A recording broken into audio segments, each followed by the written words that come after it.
بسم اللہ الرحمن الرحیم، شروع نام سے اللہ کے جو بہت رحم کرنے والا بڑا مہربان ہے۔ قل یا ایھا الکافرون، آپ صلی اللہ علیہ وآلہ وسلم کہہ دیجئے کہ اے کافروں، لا اعبد ما تعبدون، میں ان خداؤں کی عبادت نہیں کر سکتا جن کی تم پوجا کرتے ہو، ولا انتم عابدون ما اعبد، اور نہ تم میرے خدا کی عبادت کرنے والے ہو، ولا انا عابد ما عبدتم، اور نہ میں تمہارے معبودوں کی پوجا کرنے والا ہوں، ولا انتم عابدون ما اعبد، اور نہ تم میرے معبود کے عبادت گزار ہو، لکم دینکم ولی دین، تمہارے لیے تمہارا دین ہے اور میرے لیے میرا دین۔ بسم اللہ الرحمن الرحیم، قل هو اللہ احد، اے رسول صلی اللہ علیہ وآلہ وسلم کہہ دیجئے کہ وہ اللہ ایک ہے، اللہ الصمد، اللہ برحق اور بے نیاز ہے، لم یلد ولم یولد، اس کی نہ کوئی اولاد ہے اور نہ والد، ولم یکن له کفوا احد، اور نہ اس کا کوئی کفو اور ہمسر ہے۔ بسم اللہ الرحمن الرحیم، قل اعوذ برب الفلق، کہہ دیجئے کہ میں صبح کے مالک کی پناہ چاہتا ہوں، من شر ما خلق،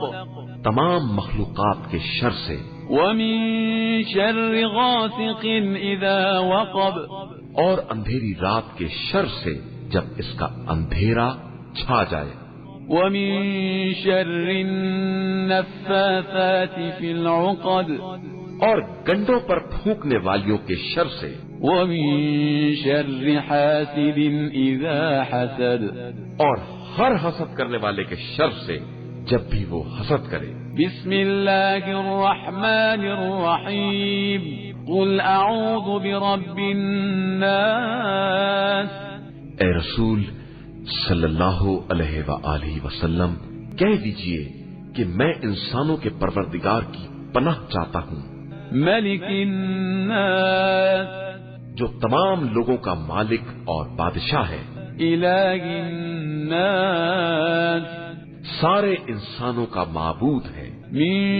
شر الوسواس الخناس، شیطانی وسواس کے شر سے جو نام خدا سن کر پیچھے ہٹ جاتا ہے، الذي يوسوس في صدور الناس، اور جو لوگوں کے دلوں میں وسوسے پیدا کراتا ہے، من الجنة والناس، وہ جنات میں سے ہو یا انسانوں میں۔ بسم اللہ الرحمن الرحیم، اللہ لا الہ الا هو الحی القیوم، لا تأخذه سنة ولا نوم، له ما في السماوات وما في الأرض، من ذا الذي يشفع عنده إلا بإذنه، يعلم ما بين أيديهم وما خلفهم ولا يحيطون بشيء من علمه إلا بما شاء، وسع كرسيه السماوات والأرض ولا يؤوده حفظهما وهو العلي العظيم۔ اللہ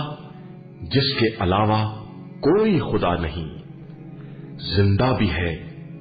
اور اسی سے کل کائنات قائم ہے، اسے نہ نیند آتی ہے نہ اونگ، آسمانوں اور زمین میں جو کچھ بھی ہے سب اسی کا ہے، کون ہے جو اس کی بارگاہ میں اس کی اجازت کے بغیر سفارش کر سکے؟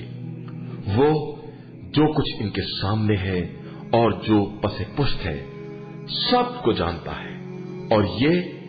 اس کے علم کے ایک حصے کا بھی احاطہ نہیں کر سکتے مگر وہ جس قدر چاہے. اس کی کرسی علم و اقتدار زمین و آسمان سے وسیع تر ہے اور اسے ان کے تحفظ میں کوئی تکلیف بھی نہیں ہوتی. وہ عالی مرتبہ بھی ہے اور صاحب عظمت بھی.